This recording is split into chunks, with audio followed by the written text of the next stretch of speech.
Giornata in cui i sardi sono fatti onore nei diversi campionati, a partire dal campionato di Serie A, dove la squadra più sarda che c'è nel campionato maggiore, e cioè il Lecce, ha vinto per 2-1 sulla Spal. In campo sia Vigorito, sia Deiola, sia Marco Mancosu, quest'ultimo protagonista perché ha segnato il calcio di rigore del vantaggio e ha anche firmato l'assist per il definitivo 2-1. Grande prova quindi per lui, è una grande prova anche quella di Idda, da difensore nel Cosenza, che ha vinto in trasferta per 3-0. Si è fatto espellere invece Murru nella gara della Sampdoria, così come ha perso Del Fabbro nel campionato scozzese, Kilmarnock che è stato battuto per 2-1 da Hibernian. Abbiamo detto poi della buona prova di Mastino. Mastino è andato in gol con lo Spezia, è entrato nel secondo tempo e ha firmato il gol nel finale, il 3-0 definitivo.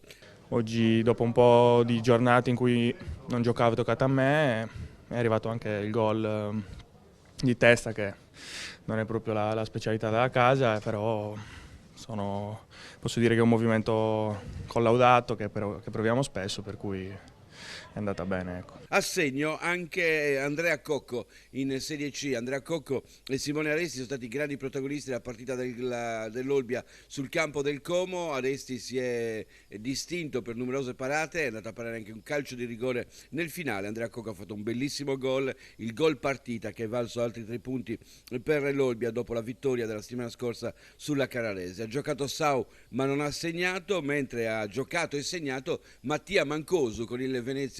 La tradizione è dalla sua, perché Mancosu aveva firmato contro il Venezia il gol per la promozione nella Serie B, ha firmato ieri il 2-2 definitivo nella gara in Laguna. Andiamo a vedere poi cosa è successo anche nei campionati di C, con Bombaggi che ha giocato con il Teramo ma ha perso 3-0 nel proprio campo contro il Monopoli. Ha giocato anche Pennington insieme a Francesco Pisano nello 0-1 a Como dell'Olbia. Autogol invece per Dametto in Pistoiese Siena, un tentativo disperato di salvataggio, la palla gli è battuta addosso, si è infilata in rete, non è certo colpa sua se questo gol è finito nella prima porta, però alla fine comunque Pistoiese Siena che hanno pareggiato 1-1. È subentrato nel corso della gara Ignazio Carta, 3-0 del suo Carpi contro il Piacenza, mentre Piacenza che ha visto schierato Alessio Sestu che ha giocato gran parte della partita. 4-0 della Triestina di Giorico contro la Vispesaro e altro gol dei sardi o degli acquisiti sardi, in questo caso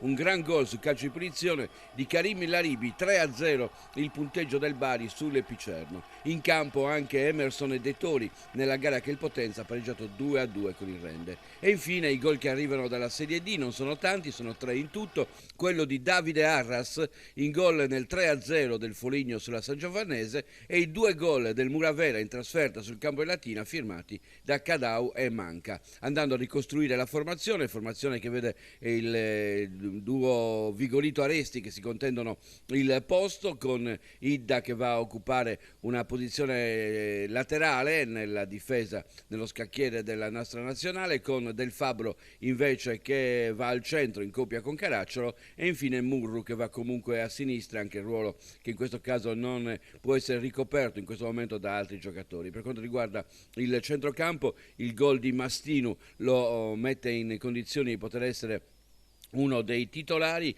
con Deiola davanti alla difesa e con il tentativo di tridente, perché a questo punto spostiamo Marco Mancosu nella posizione di interno sinistro per fare posto a Cocco insieme a Sau e a Mattia Mancosu. Chiaramente noi non abbiamo citato né Barella né Sirigu perché ormai loro fanno parte del giro della nazionale.